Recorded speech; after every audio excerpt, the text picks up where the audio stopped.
Bernadette Okonkwo Reyes had run sheep on the same 110 acres for 19 years, long enough to lose count of how many lambs she'd found dragged into the tree line by coyotes over the course of those years, and long enough to have tried nearly everything the extension office and the internet and her own increasingly desperate imagination could suggest before she landed, in her 20th spring, on an answer that made her entire county laugh out loud at the co-op counter.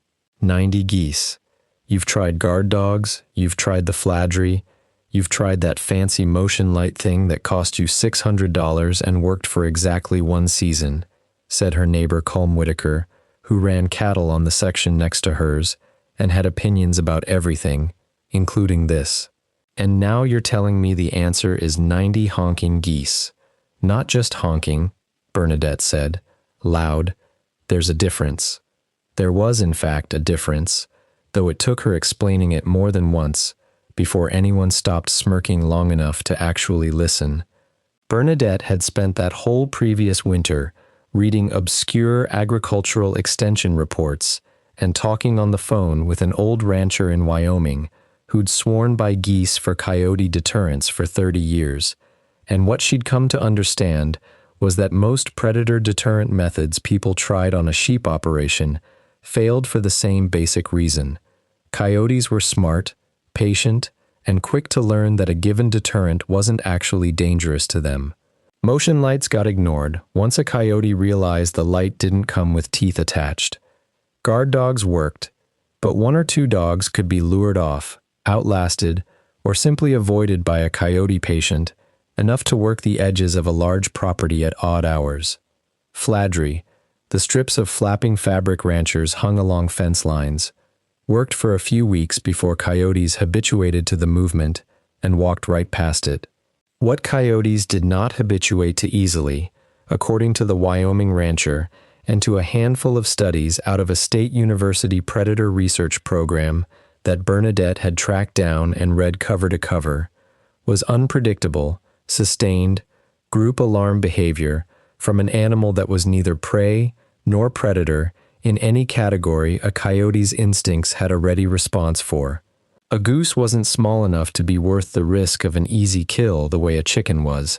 It wasn't a dog, with the predictable patrol patterns and territorial habits a coyote could map and route around over a season of careful observation, and 90 of them, moving as a loosely coordinated flock across open pasture, produced a kind of constant, irregular vigilance that was almost impossible for a coyote to plan around, since the geese themselves had no fixed schedule, no predictable blind spot, and an apparently bottomless willingness to scream bloody murder at absolutely anything that crossed a boundary they'd decided was theirs. 90 of anything sounds like a lot of trouble, Colm said, watching from his truck as Bernadette's hired hand herded the newly delivered flock. Young geese, barely full-grown, purchased from 3 different hatcheries across 2 states because no single supplier had 90 birds ready at once, into the big pasture where her ewes grazed each spring. It is a lot of trouble, Bernadette agreed. Losing 40 lambs a year to coyotes is also a lot of trouble. I'm choosing which trouble I'd rather have. The first months were, by her own admission, close to chaos. 90 geese from 3 different hatcheries didn't arrive as a cohesive flock. They arrived as 3 wary, distrustful clusters that took the better part of 6 weeks to fully integrate, during which time Bernadette spent more hours than she cared to admit standing in the pasture at dawn, coffee going cold in her hand, watching to see whether the whole experiment was going to collapse into an expensive, honking mess before it ever got the chance to prove anything. It didn't collapse, though it came close twice. Once when a hard spring storm scattered a third of the flock across 2 neighboring properties and took 4 days to fully recover, and once when a young coyote, evidently untrained by experience and hungry enough to take a foolish risk, tested the flock directly in May and got driven off by a wedge of adult geese moving with a coordinated aggression that surprised even Bernadette, who'd read about exactly this behavior in the Wyoming rancher's account, but hadn't quite believed it until she saw a dozen geese literally chase a coyote at a dead run across 60 yards of open pasture, wings beating, necks extended, screaming the entire way.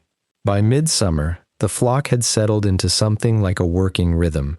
The geese ranged across the pasture in loose, shifting groups throughout the day, grazing alongside the sheep in a way that unsettled no one, but at the first sign of anything unfamiliar at the tree line, a shadow, a movement, a scent carried on the wrong wind, the alarm would go up from whichever geese noticed first, and within seconds the sound would roll across the whole flock in a wave, 90 birds screaming in a rising chorus that Bernadette herself found genuinely unnerving to stand near, let alone something with a coyote's more sensitive hearing.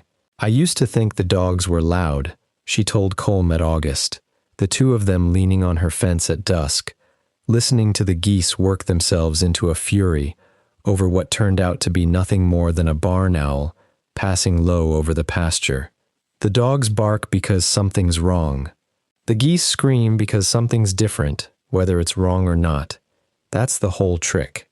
Coyotes can learn to ignore a warning that only fires when there's real danger, because real danger is rare enough that the warning goes quiet most of the time, and they get careless around it eventually.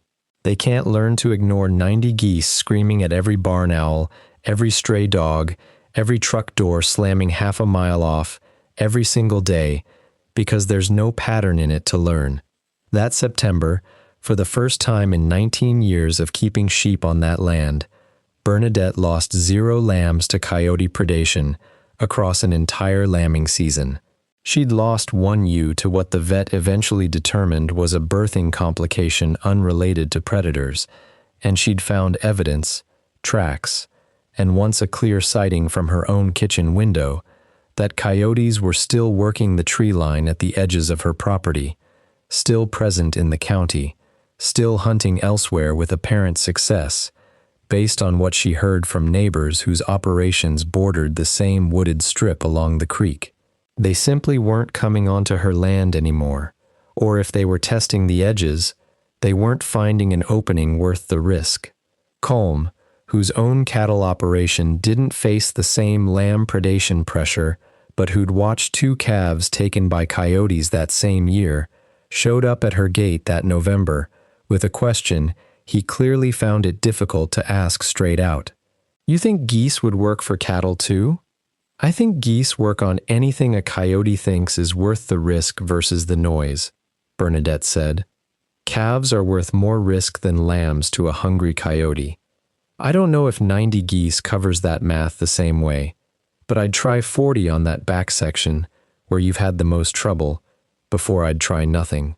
Colm did try it the following spring, with 60 geese split across his 2 most vulnerable pastures, and while his results were less dramatic than Bernadette's, cattle being larger and less uniformly vulnerable than a flock of lambs, he lost no calves that year to coyote predation for the first time since he'd started keeping count.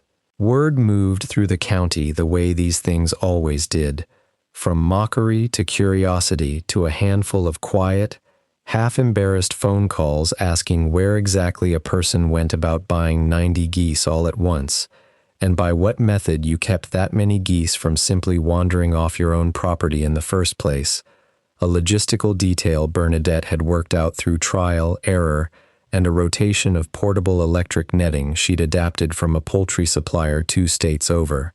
"People still laugh when I tell it from the start," Bernadette said, years later, standing in a pasture that hadn't lost a lamb to a coyote in longer than she could easily remember, geese moving in loose, watchful clusters among the grazing ewes around her.